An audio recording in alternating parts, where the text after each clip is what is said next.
broadcasting to you from the amazing new LGBTQ Resource Center in uptown Minneapolis, Queermunity.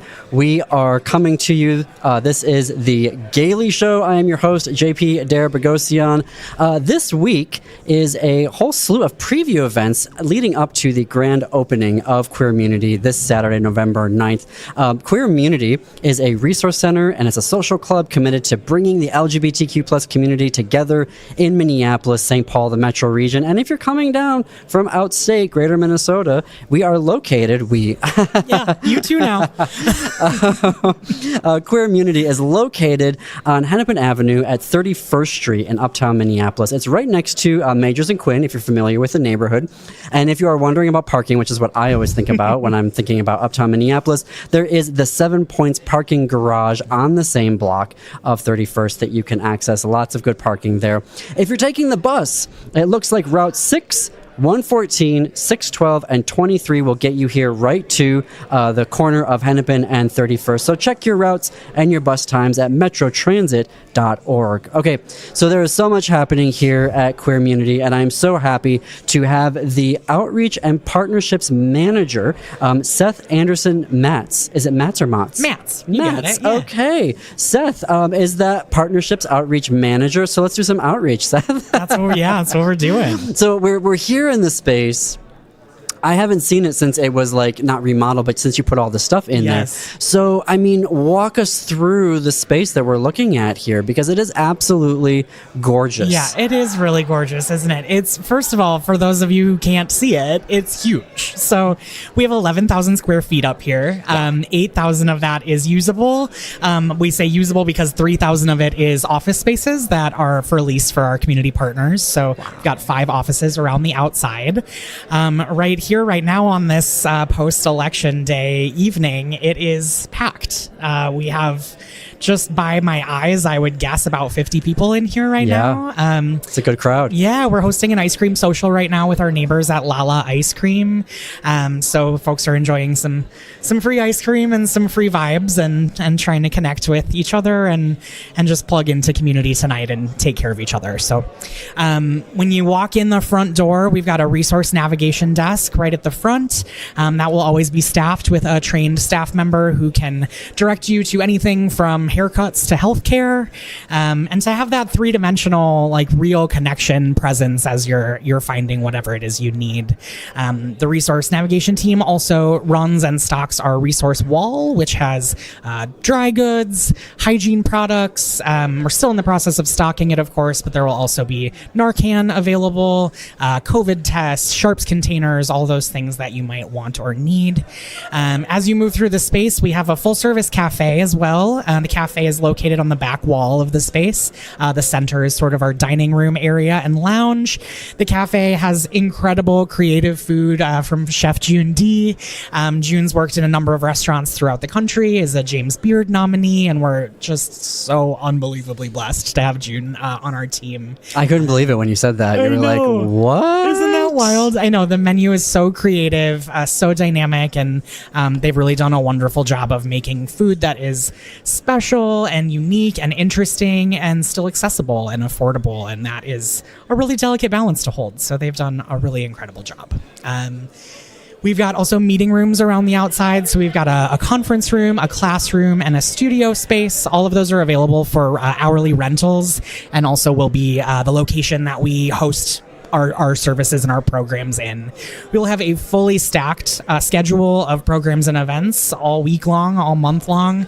I just finished printing our November's program calendar, and it is a full page, 2 columns of events already, and we're not even open yet. So I think that's really a testament to how hungry people are for a space like this and for in-person connection and all that good stuff. So yeah, we're here. And you have an art display. We do, yes. Wall. Thank you. Yeah. So when you enter, also, if you come up the stairs, it's on your left. If you come up the elevator, it's on your right. We have a gallery wall. They're currently in the process of installing our first exhibit in there. We'll have a different artist every month. So we'll also host an opening event for that exhibit at the top of each month to share that work with the community and give an opportunity to that artist, whoever it might be, to share their work and to host some folks here in the space. And you also have a library, right? In the far Thank corner you for there, knowing which is more about this space than I very do. special to me. Yes, Well, yeah. whenever you tell me there's books in a space, that's Of course. immediately where I gravitate towards. Yes, naturally. So, Naturally, yes. We have a media library. We're in the process of getting it filled out. Please, certainly, if you have donations of books or DVDs or magazines with LGBTQ content and you're willing to donate those to us, we would be very happy to take them. We received a very large donation from our friends at Quatrefoil Library.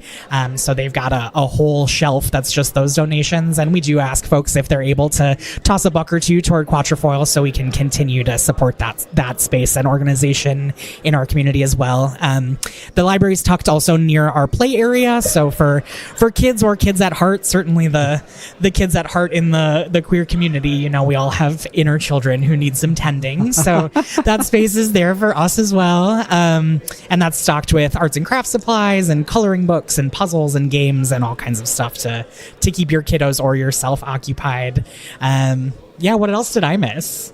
Well, you also have 3 gender inclusive restrooms. Yeah, we have 4 of them. Four of them. So there's Oh, wow. 4 and 2 of them are ADA compliant. The doors, the ADA compliant bathrooms do not yet have door release buttons, so they're not fully accessible.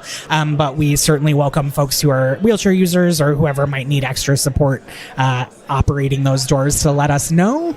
But yes, one of the benefits of this space actually is that when we got it, it already had 4 single stall gender neutral bathrooms, and obviously that's non-negotiable for our space. So we were really lucky that we didn't have to put that 6-figure project into our budget. It was already here for us. Right.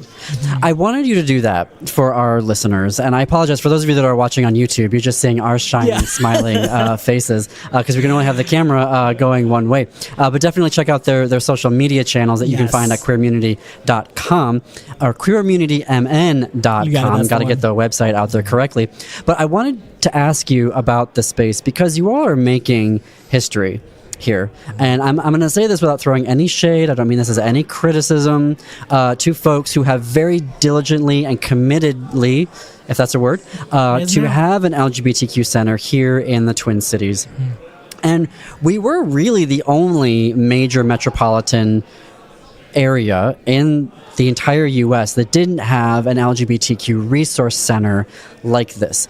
We have so many different music groups and faith groups and sports groups and the like, but we never had this. And again, I say that without any shade because there are a lot of people that have been trying over the years to make it happen. But you all, this is history in the making, which is leading to the grand opening ribbon cutting that is happening on Saturday at 9 a.m. or is it 10? 10 a.m. 10 a.m. Yep, to 11. You got it. Yeah. Thanks for lifting that up. We really take seriously that we are on the shoulders of a lot of folks who have worked really hard to create LGBTQ spaces in our community, and certainly there are so many wonderful queer bars and other kinds of queer gathering spaces, but you're right, there's never been something quite to this magnitude, and as people walk in, no one really knows what to expect based on our social media presence, and of course it's been a work in progress until days ago. I will say, when my executive producer Jim Pounds told me about it, I was like, oh really? Yeah. An LGBTQ resource center. I've heard this story before. Haven't we all? Yes. So when you and Hillary, co-founder, were gracious enough to have us come in before you had started putting all this I don't remember. I remember having the feeling of being slack-jawed. Was that your remembrance of me? Because I felt like I spent the entire time getting the tour and just being with my mouth wide open. Yes, there's something that happens, I think, when folks walk in, and we've had people walk in and just start crying the second that they walk in because they're like, I had no idea it was going to be this. It is really a sight to behold. And earlier in one of our sort of community feedback sessions that we hosted, someone came through and said, I didn't realize how much I needed this place until I was actually inside of it. And that they experienced this feeling of sort of release and knowing that they can just walk in and they can be in here and they can set up shop with their laptop or with games or read a book or whatever it might be and just be uninhibited and no walls up and just be fully present in themselves. And you've already had even community groups that have been utilizing the space. So I'm thinking of and I'm blanking on the name, the lunch group that meets. So the Let's Do Lunch folks. So we haven't been in here quite yet, but it's in the works for us to host the Let's Do Lunch folks. The Midwest Farmers of Color Collective has been through and done a couple of, they did their conference here and also hosted a meeting here a couple of weeks ago. YAP, the Youth and AIDS Project, hosted a drop-in testing clinic, but well before we were even close to being done renovating. It was still just kind of a construction zone in here. But yeah, there's been we've gotten a lot of reach out from community groups who are really eager to see the space, to tap in. Actually, today we have J Pride is here with having sort of a meetup. I think sort of an impromptu meetup in the wake of today's news. And they're gathering in the center of our dining room right now. So yeah, we in some ways we don't know what the space is until the people are inside of it, and here they are, clearly ready for it. Well, and what I love about the space is that somehow, I mean, I don't mean somehow, but like, it's very industrial and glass, and it was a former ad agency, right, that had the space. So there's clearly creativity woven throughout it. But at the same time, even though you've got like this kind of industrial feel, it feels welcoming immediately when you walk into the space, which is just so lovely when you're in here and you feel that. And it is such a functional space that you have in the center here, where, and I really appreciated that, where you can make it, useful for a lot of different folks, having walls, having chairs, the different types of setups. Seth, I want to bring you back here later on in the show because there's much more that I want to talk to you about. Absolutely. I have much more to say. But we are going to come up to a break here. So we are at the Queermunity, first LGBTQ resource center here in the Twin Cities. You can check out all of their programming and how to become a member. We're going to talk about that in our next segment. Go to queermunitymn.com. You are listening to The Gaily Show, broadcasting from Queermunity in uptown Minneapolis.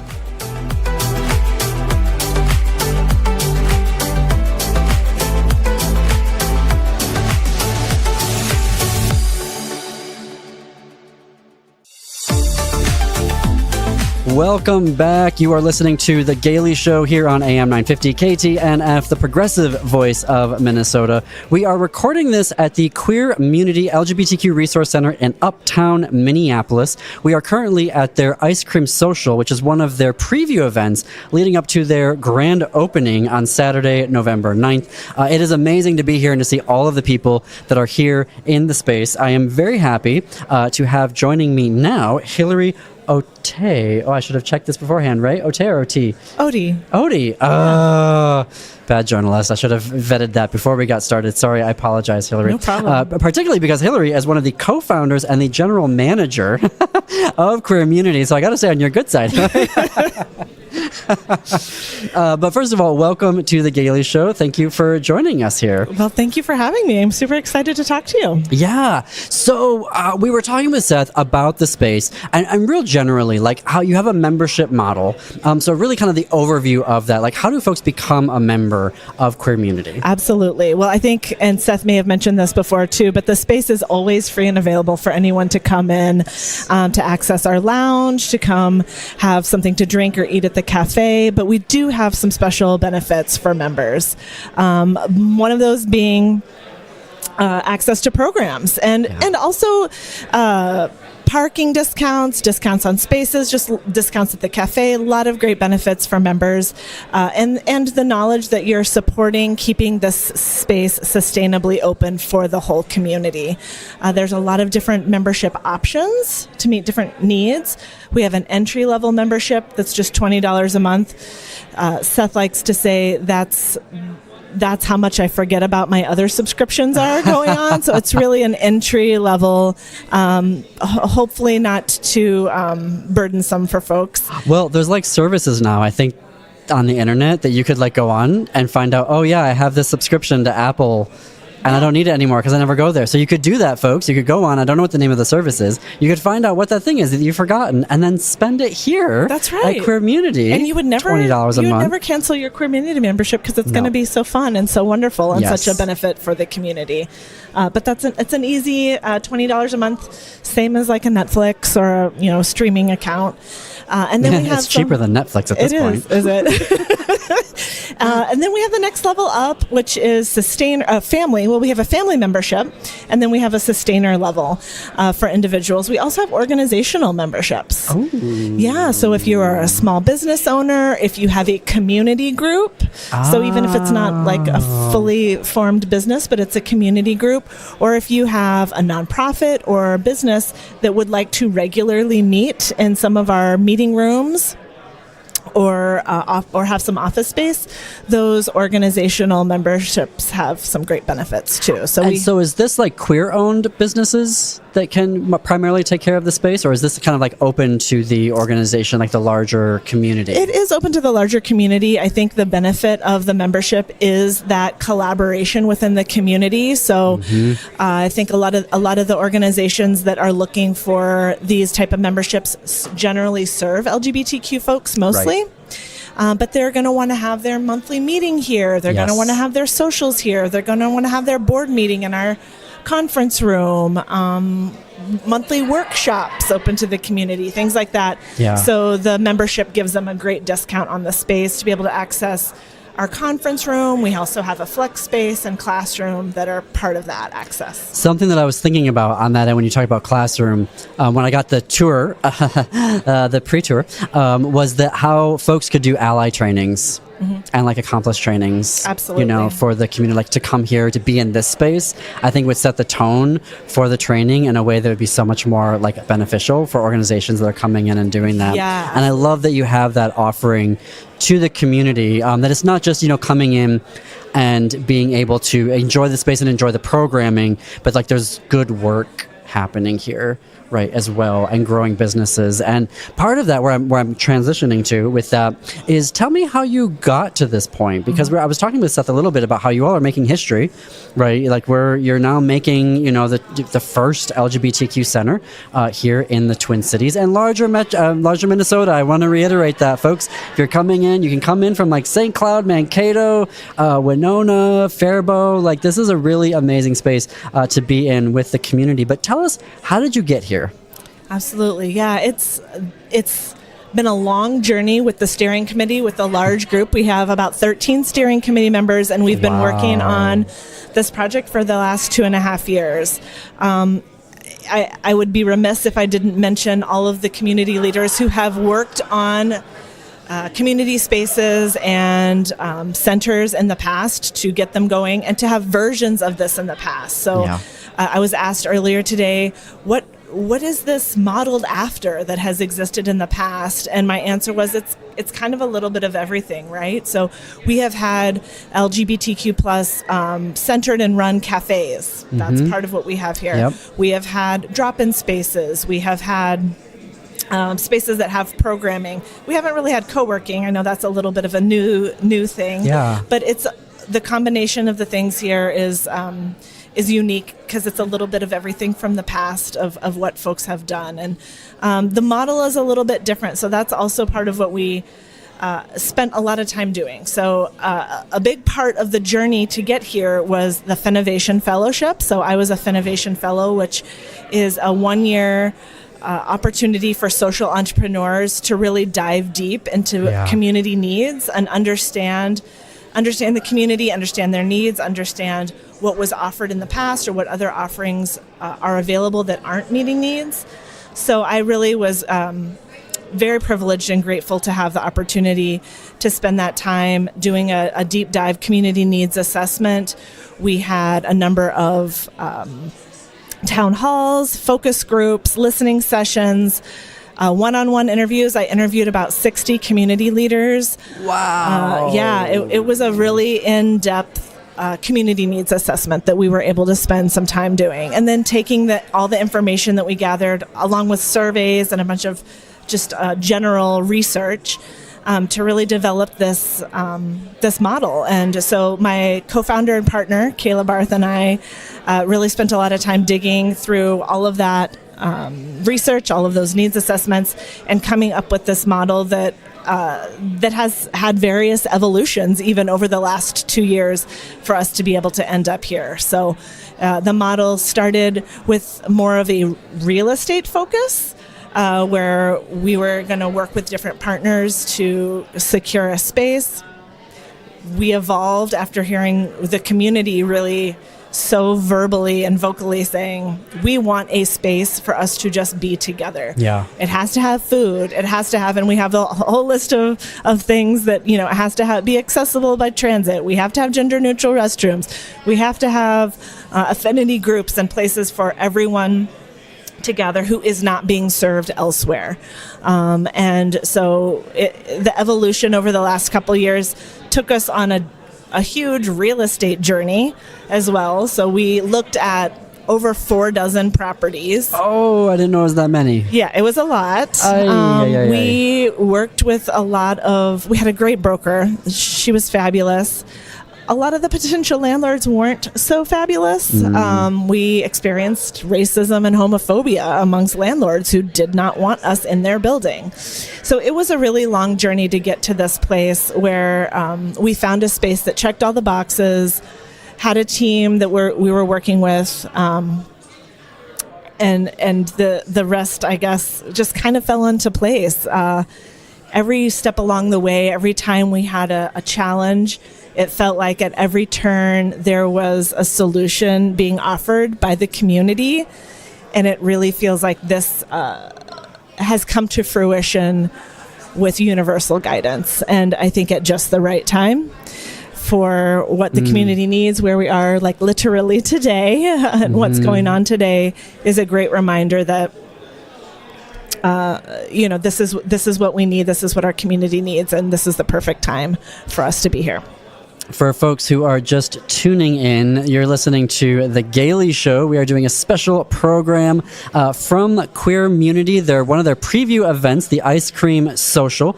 You can find more information about Queermunity on their website, queermunitymn.com. They're also on Facebook, they're on Instagram, and they are on Threads. They're located at Hennepin and 31st Street. Hillary was just telling us about transit options, and the bus routes 6, 114, 6, 12, and 23 will get you right here, right to the block of Hennepin and 31st.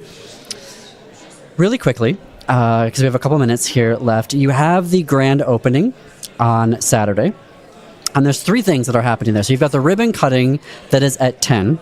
And then what are the other events that you have for the rest of the day to celebrate the grand opening of Queermunity? It's going to be a really fun day.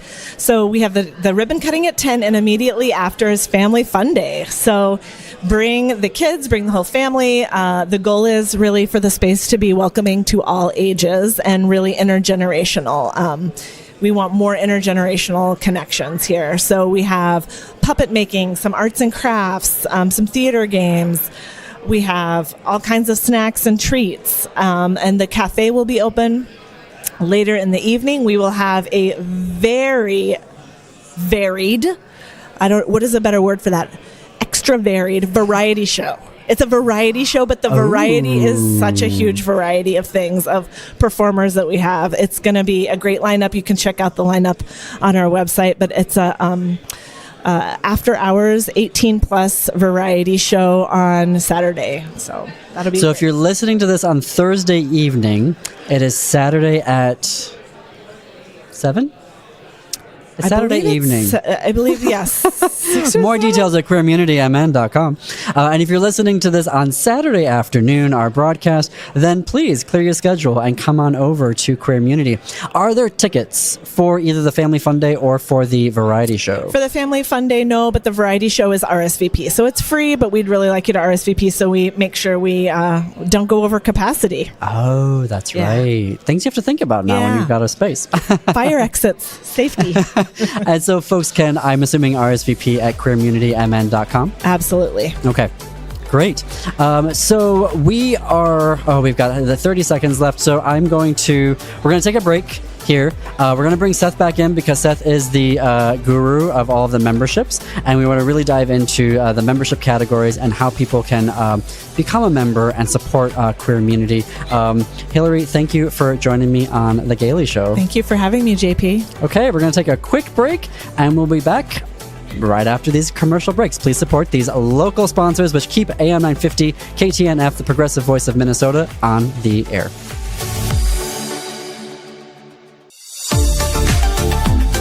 Welcome back to The Gaily Show. This is JP Derbragosian. We are doing this recording from Queermunity, the Twin Cities, and the Twin Cities, definitely, first LGBTQ resource center and social club committed to bringing the LGBTQ plus community together in Minnesota.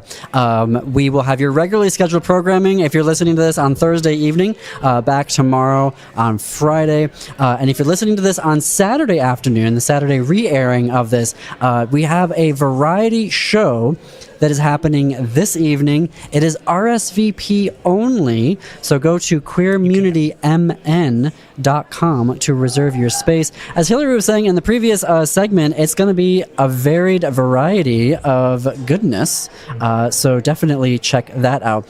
Seth has returned because Seth is the guru of the memberships, and really diving into those. So can you walk us through, there's a variety of different memberships. There's the individual, and there's a couple more, and then there's the organizational memberships. So walk us through what those individually are, the prices and the benefits of You got it, yeah. And, not knowing what Hillary's already told you, but just first and foremost, I always tell people that we are 100% free and open to the public, 7 days a week, 8 to 8. So you do not have to be a member to come and hang out in the space, get food and drink from the cafe. We have a number of public free events happening all the time. That said, the way that we're able to do that is through our community memberships. So our memberships start as low as $20 a month. In exchange for that $20, as a thank you for your investment in our local LGBT community, we're able to offer you discounts in our cafe and in our makers market, discounts on rentals of our meeting rooms, discounts on tickets for events when we do have ticketed events. We also have discounts on our gallery art if you are an art buyer and want to come on through. I didn't realize those could be for sale, but that obviously makes sense. Yes, you got it. Yeah. In addition to that, you also get a monthly credit. So for each membership level, it ends up being about 50% of your membership due comes back to you as a credit in this space. So if you do that basic membership at $20 a month, you get a $10 credit to use in the cafe, in the makers market. You can use it for parking in our ramp if you'd like. I think that's a big perk for a lot of folks. Yeah. So it's our sort of way of saying, hey, thank you so much for helping us sustain this space. We want to invite you to come and use the space in all of the many, many incredible, diverse ways that you can. And our way of encouraging that is through those perks and benefits. Yeah. Yeah. And then the next level up is the... Yeah, so it's right now we are calling it the family membership. We're trying to kind of figure it out because on the back end of our membership platform, we're trying to figure out how to put multiple users on an account and all those things that are all those fun things that come with starting a business. So we call it the family membership for now. I believe that one's at $40 a month, and it's the same deal. So you get $20 back as a monthly credit. You can use it in the cafe, the makers market, etc.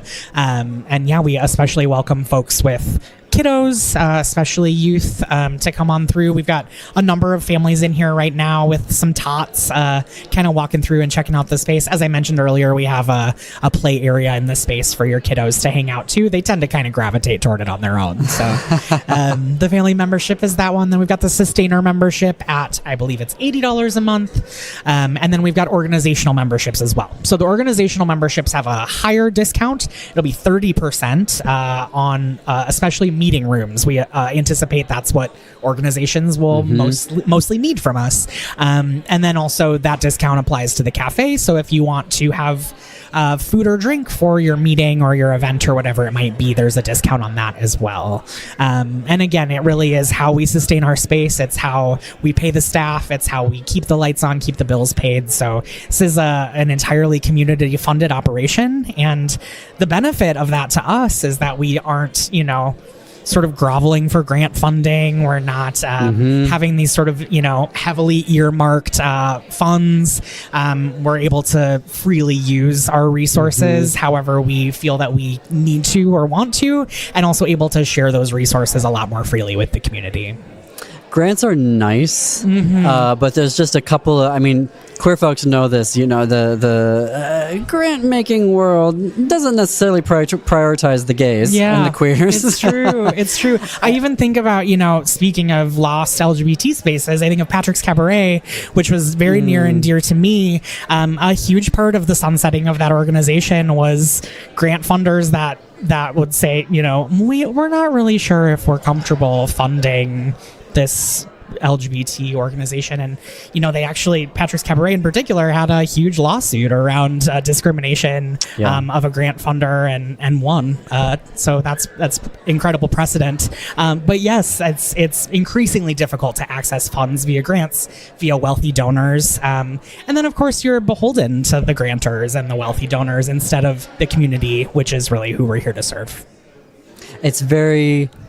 And my limited experience of being in the nonprofit world and a queer organization and trying to get grants, it's very trendy, and then when they feel like, they've done it, then they sort of move on to their next trendy thing to invest in. Absolutely. So I'm really happy as just a community member to see the various, revenue streams that you all are creating to keep this going, because it is the first, and you all need to be around for a very, very long time. That's right. Right. I do want to mention, because we just had a guest on the Gaily Show, S. Bear Bergman. We interviewed them about their new book with Saul. I'm forgetting Saul's last name. I'm sorry. So you can check out that episode. It's from 2 Saturdays ago. But you are having an event. We sure are. With Bear. Bear will be here live in person on Saturday the 16th. So just 1 week to the day after our grand opening. I saw the opportunity and jumped on it because Bear is such a legendary activist and storyteller and writer in our community. I've been very privileged to know Bear personally over the years. So I, saw him post on Facebook. He was looking for a venue for his storytelling show. And I said, I've got just the spot for you.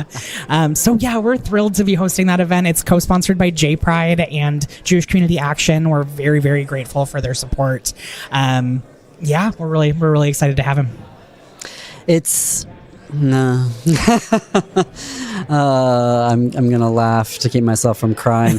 I think that it's really lovely to have you here, to be bringing in, not only having a local space that we can go to, but bringing in folks like Bear into the space. And I think obviously it's going to be so crucial moving forward here based off of the catastrophe. I don't think there's any easier way of putting what just happened to this country.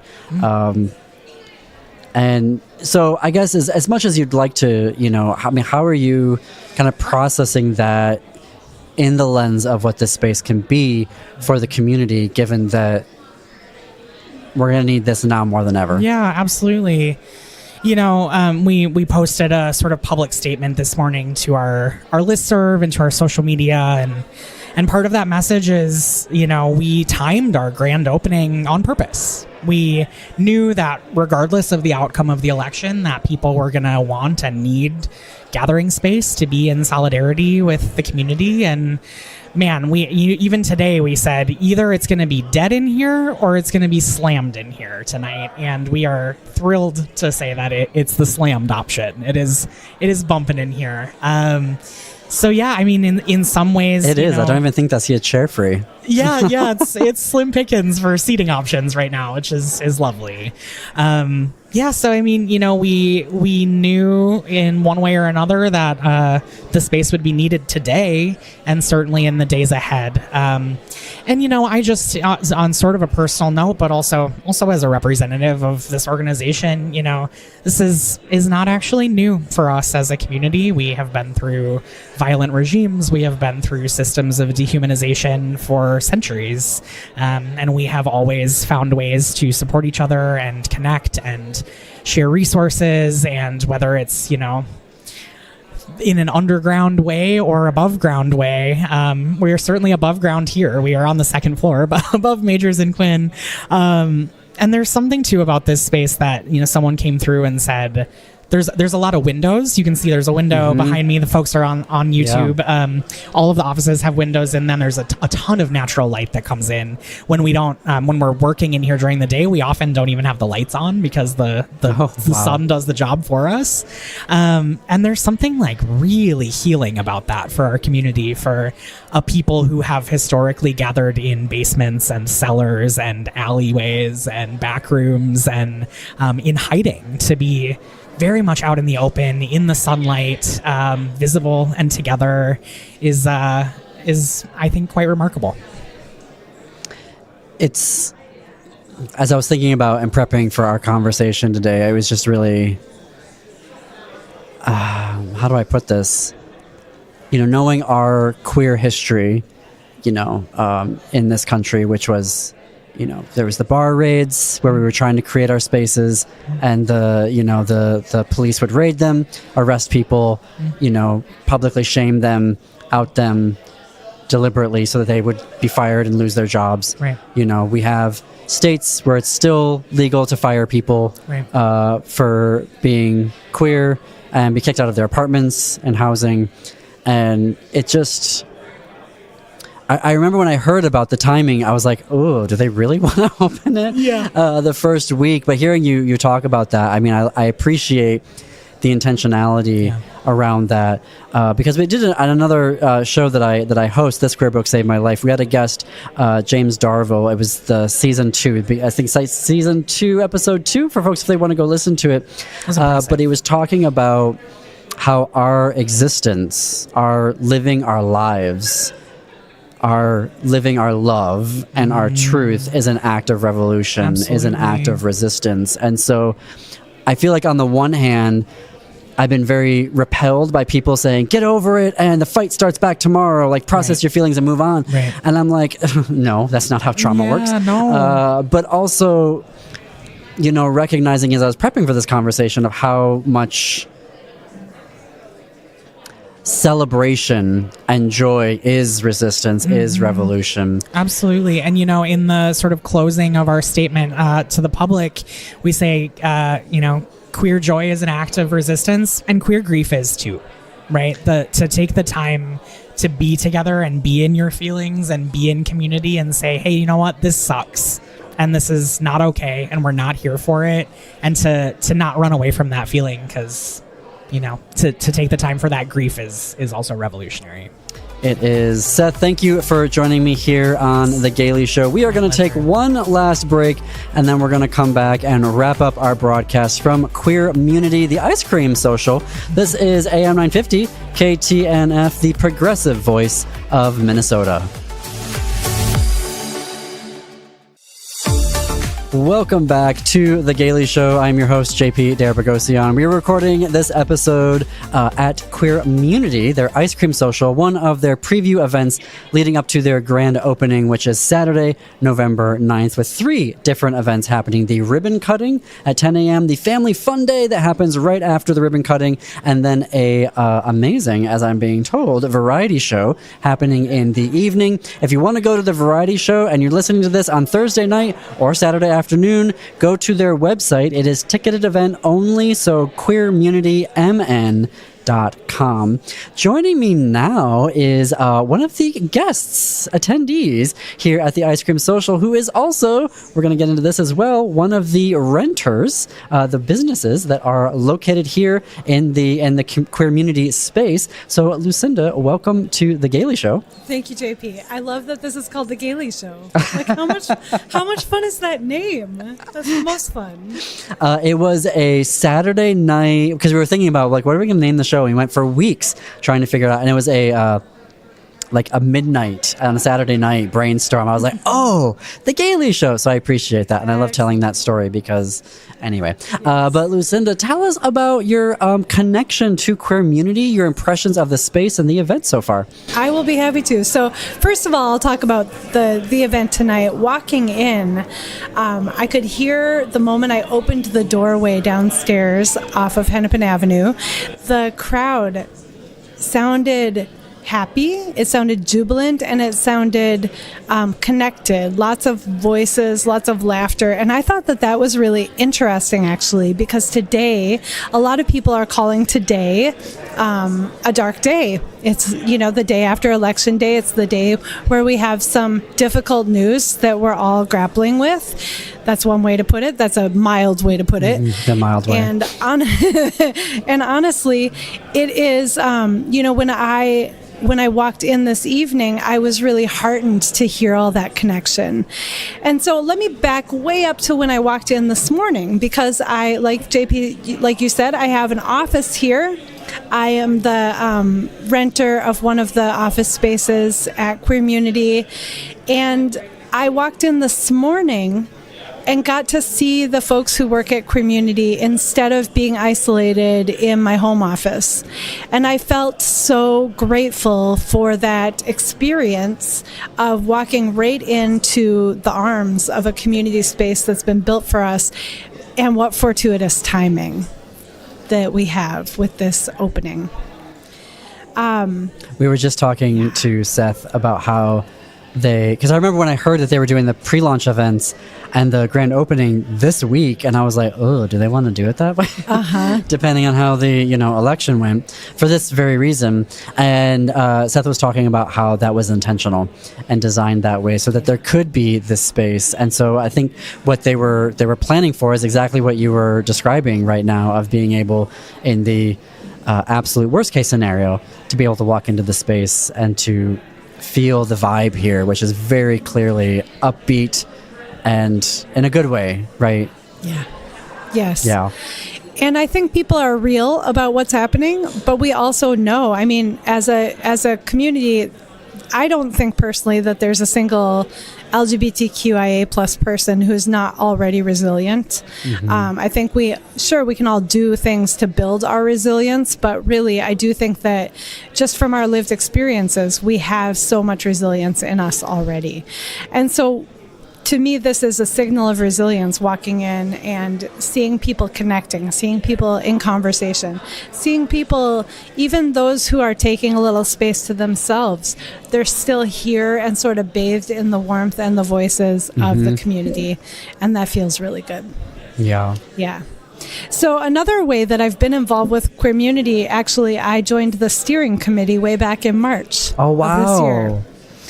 That must have been very interesting. Just because, we were talking earlier about how, there have been a lot of attempts, a lot of committed, we're going to make it happen this time, attempts to have an LGBTQ resource center in the Twin Cities. And for a variety of reasons, some of them, shenanigans Right. that, kind of blocked that, from moving forward. And I don't mean that with any shade to any organizer over the past 40 years. It's hard to get this going clearly. Yeah. And so tell me a little bit about what that was like serving on the steering committee.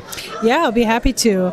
I do also want to just, tag on to what you were just saying and honor the folks in the community who've already been creating community spaces for us.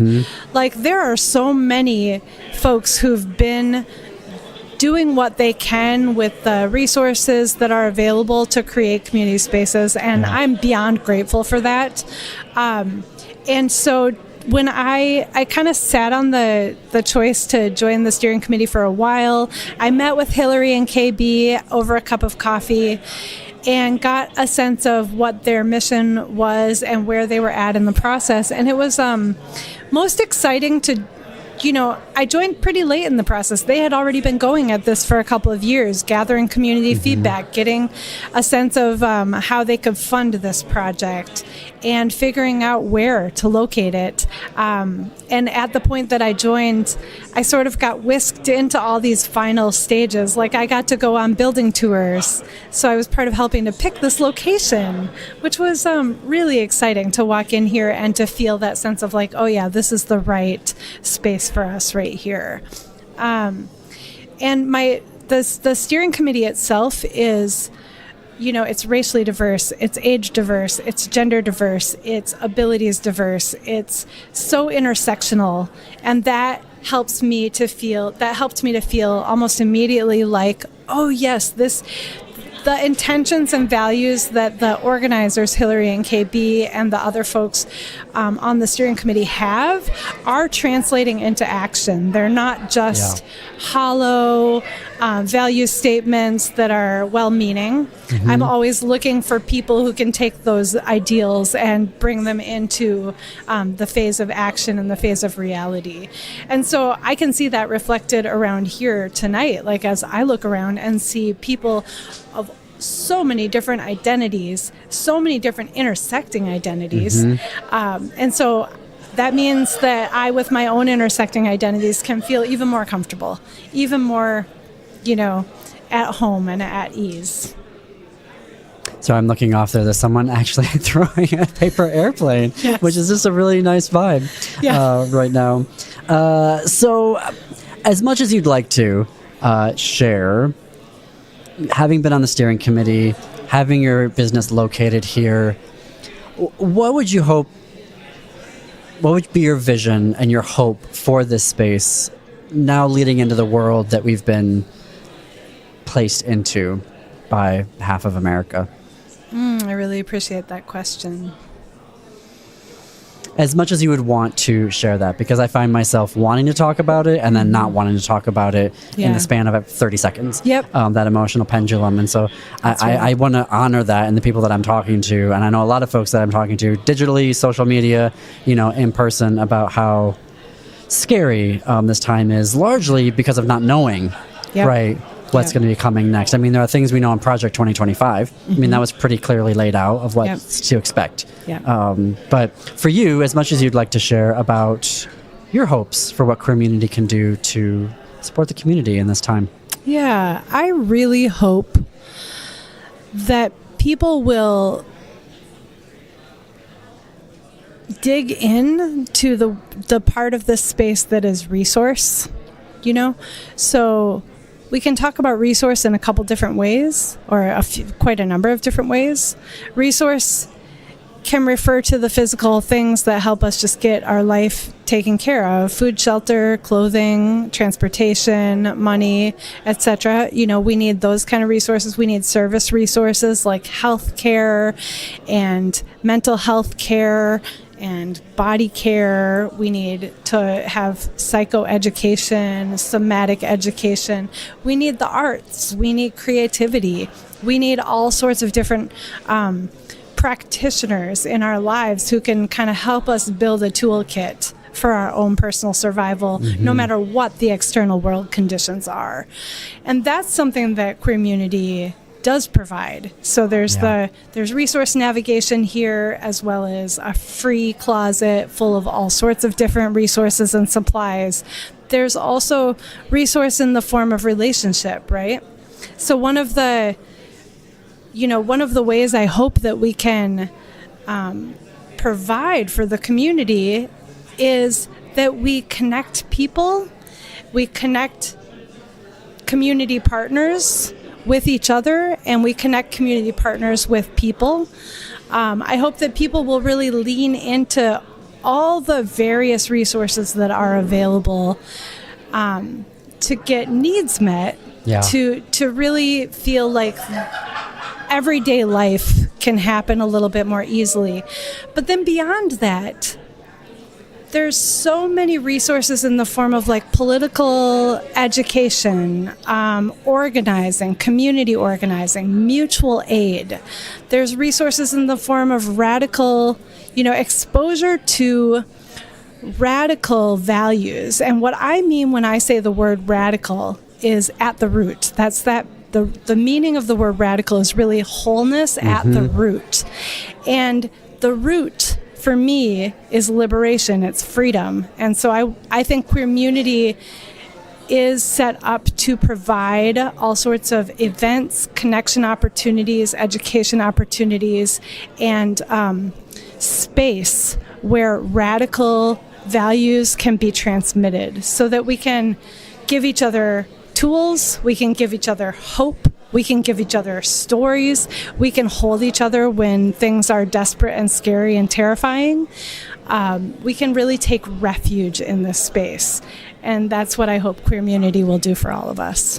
I appreciate you mentioning the radical and getting to the root, because I think that we're in a new phase here where we're going to need to be radical. Like these little individual policies, and talking points and whatever aren't going to cut it anymore. We're clearly dealing with a very well-funded movement that is blindly followed by half of America. But Lucinda, thank you for joining us here on The Gaily Show. So grateful to spend this time in conversation with you about the space, about the work that you do. Really quickly, with 20 seconds left, how do folks connect with you? What is your website and social handles? LucindaPepper.com. Pepper is spelled just like the spice. And you can find me on Instagram at Real Mixed Pepper and on LinkedIn, Mix Lucinda Pepper, MX Lucinda Pepper. Perfect. Well, thanks everyone for listening today. QueermunityMN.com. This is The Gaily Show on AM 950, KTNF, the progressive voice of